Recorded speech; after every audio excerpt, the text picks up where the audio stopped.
Welcome back to the Clinician Career Reboot podcast. I'm so glad you're here. In episode 49, I shared the 7 steps to launching into an impactful healthcare non-clinical role. You can go back and listen to that episode, but I'll briefly recap it here. Step 1 is to define your path.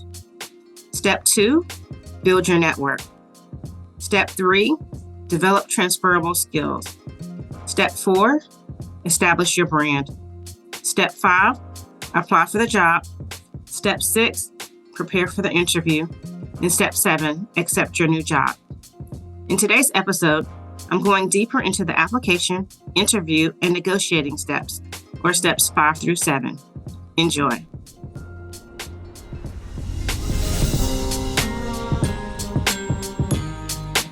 So now you've made it to the end, which is the point that you have been waiting to get to. Steps 5 through 7 of the Kairos career path. And the reason I say it's the one you've been waiting for is because this is where you actually apply for the job.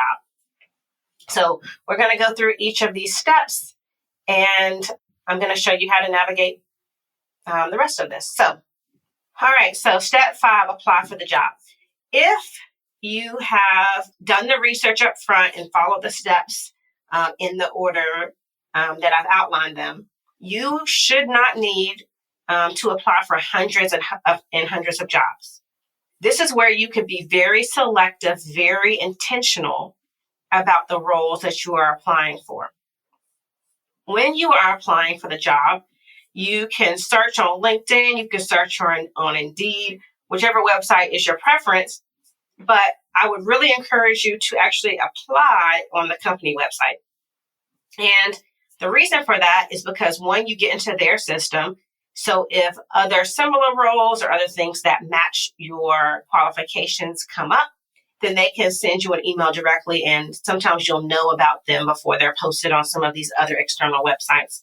The other thing is some jobs are not posted on LinkedIn or Indeed or some of these career websites. So if you're in the system of the company that you potentially want to work for, then you'll find out about those other roles that may or may not be posted.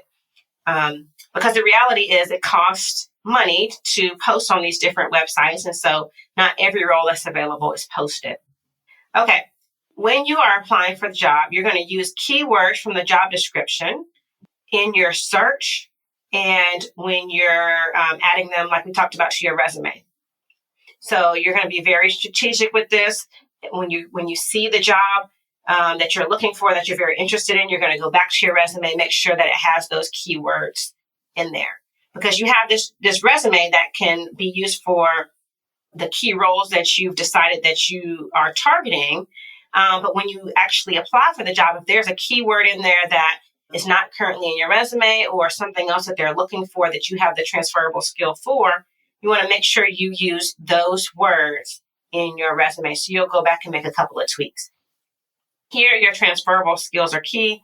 So other projects that you've done or that you've demonstrated value, you're going to want to make sure that's included. So question that I get all the time, which is a very valid question: how do I get past the ATS system to land an interview?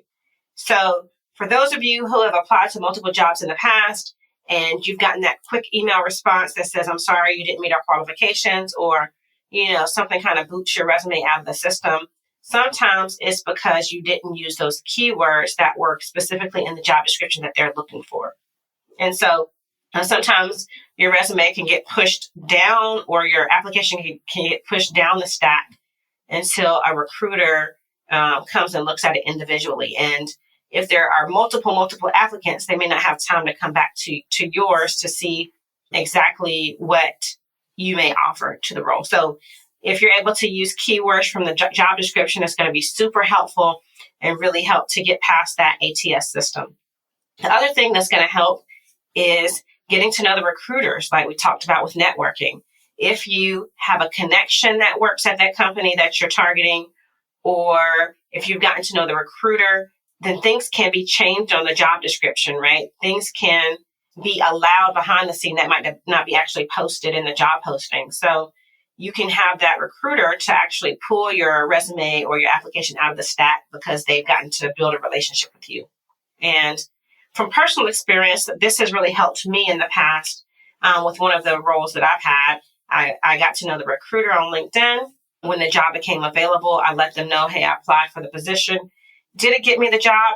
I don't think so, but it did pull my resume, my application out of a stack of a bunch of others that were also applying for that same role. The second question that comes up frequently is, how can I get the hiring manager to see me as more than a clinician? And this is where those transferable skills and how you describe your value come into place, right? How did you make an impact in your prior role? How did you make an impact on that project that you were a part of? How did you save the company money or make the company money or improve efficiency or workflow or any number of things that you did? This is how you're going to get the hiring manager to see you as more than a clinician. Also, your resume, the top of your resume is not going to include the fact that you are a physical therapist or occupational therapist or whatever your clinical discipline is. That's going to be at the end of your resume so that they can see your value up front. All right. So step 5, you apply for the job. Once you have applied for the job and you're waiting for feedback, you're going to prepare for the interview. So one thing that is very important for me to share is that the interview is two-way. They're interviewing you, but you are also interviewing them because you have to make sure it's a good fit for you, for your values, for what you're looking for in your next role, and that it's going to be a good culture fit on both sides. So keep that in mind. As nervous and intimidating as interviews can be, come into it not from an arrogant perspective, but from knowing that you have a voice in this decision too. And you can go through the interview and decide, this is not for me and I want to withdraw my application. So it goes both ways. The second thing is practice some more. In front of a mirror, with a friend, with your partner, whatever that looks like. But the more you can practice, the better. And if you want to apply for a job that you are on the fence about, you're not sure if you really want it, it's a good way to get to practice in real life as well. This all sounds great, Brandy, but I need some customized help and a strategy for my career journey. If that's you, book a strategy call with me. I'd love to talk to you. Go to definingpointcc.com/strategy. The strategy call is a 45-minute coaching session designed to get to know you, your journey, and your goals, and create a personalized plan for you to follow. You'll receive a written step-by-step guide after the call. To book, go to definingpointcc.com/strategy. I'll also post the link in the show notes. So here are some questions that may come up on the interview. Number 1, walk me through your resume. So whatever's on your resume, be sure that you can speak to it. I have been in an interview before where there was something really interesting on this applicant's resume, and I really wanted to know more about it, and they could not speak to it. They said, oh, it's been a long time. I don't really remember that project, but that can kind of hurt your chances as well for that particular role. Tell me about your experience with X or with Y, whatever that is that you have on your resume. Tell me about a change at a previous job that you didn't like or agree with. So this is trying to see how you respond to change. Are you a negative Nancy or are you a positive promoter? Can you kind of flow with how things change and whatever role that you're looking into? Tell me about a time you made a time-sensitive decision where you didn't have all the information. You know, this question is really good to see how you think on your feet, especially in situations of ambiguity when you don't have all the information, and it's a huge value when you are going into a healthcare quality role. What do you think your biggest challenges will be coming into this role? This is an opportunity. It's kind of looking at your weaknesses in a way, but it's really helpful if you're honest in this part because, again, the interview is two ways. So you want to make sure that they're able to help you with whatever you think your challenges are going to be and see if it's going to still work. Because if you're going to be bumping your head against the wall and they're looking for someone to hit the ground running and you can't necessarily do that for that particular role, then that might not be a good ad for you, right? If they're not willing to mentor you or train you in whatever your area of weakness or challenge is, then that might not be the right role for you. Why should we hire you? The tried and true question. And sometimes when I'm helping people practice interviews, I ask that question to get them thinking, because they may ask, we have people with more experience than you, or we have people who have more education than you, or they have this particular degree or whatever that you might not have. And so you should still have a good way to say why they should hire you, right? And what energy and value you're going to bring to the table.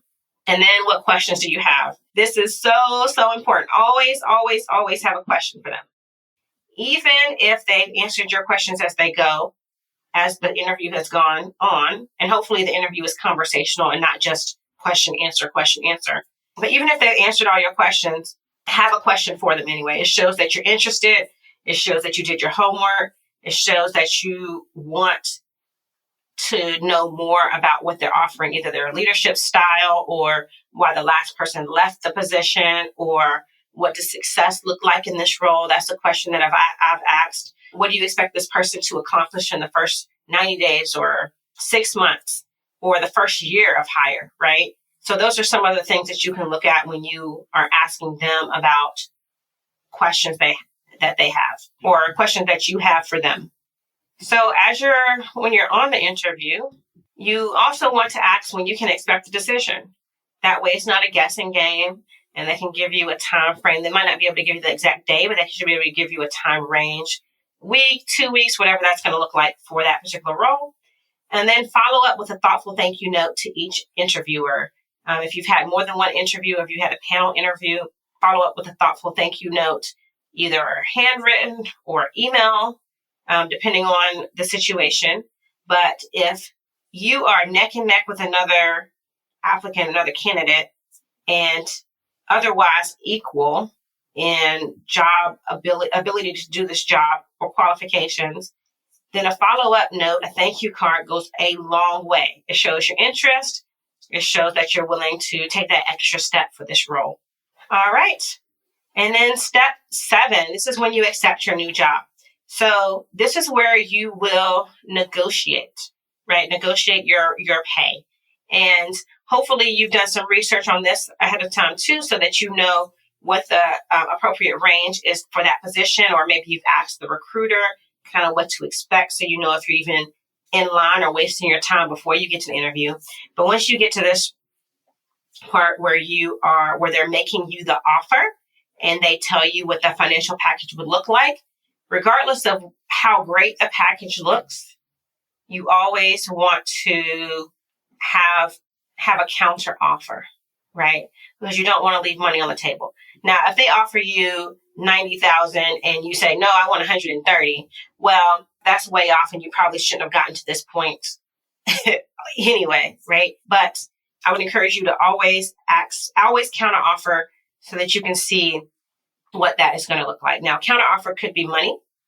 It could be time off. It could be continuing education or conferences or courses, right?